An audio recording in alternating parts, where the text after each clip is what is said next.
তোমরা তো আমায় দেখছো আমি একটা সুস্থ মানুষ, কিন্তু তোমরা কি জানো আমি একটা জীবন্ত লাশ? আপনারা অনেকেই জানেন না আমার শরীরে অনেক পার্টস নেই। আমার এই দুটো হাত দেখছেন, এই দুটো হাতও অপারেশন হয়েছে।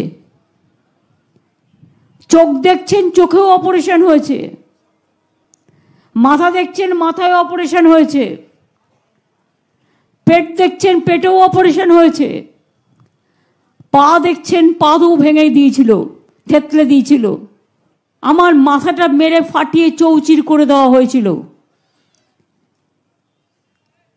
আমি মিছিল করছিলাম, একটা ডান্ডা মারল লোহার, মাথাটা ফেটে গেল।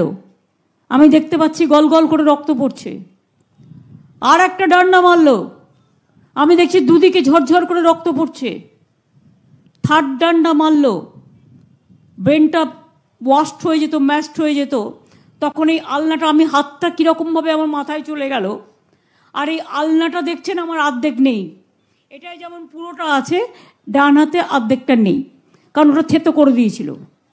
ওইটাই ব্রেনটা থেতো করে দিত।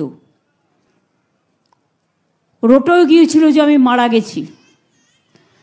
পার্লামেন্ট বন্ধ হয়ে গিয়েছিল। অনেক অত্যাচার আমি সহ্য করেছি। 21শে জুলাই আমার মেরে কোমর ভেঙে দেওয়া হয়েছিল। এবং আপনারা অনেকেই জানেন না আমার শরীরে অনেক পার্টস নেই, সেগুলো অপারেশন করে করে বাদ দিতে হয়েছে। এমন এমন জায়গায় তারা আমাকে মেরেছে। দিনের পর দিন, কখনো অনশন, 26 দিন এমনকি জল খাইনি, রাস্তায় পড়েছিলাম কৃষি আন্দোলন নিয়ে। রাস্তায় পড়েছিলাম 21 দিন। তৃণমূল কংগ্রেস যে সংগ্রাম করে এসছে, পৃথিবীতে আর কেউ এর সংগ্রাম করতে পেরেছে কিনা আমার সন্দেহ আছে।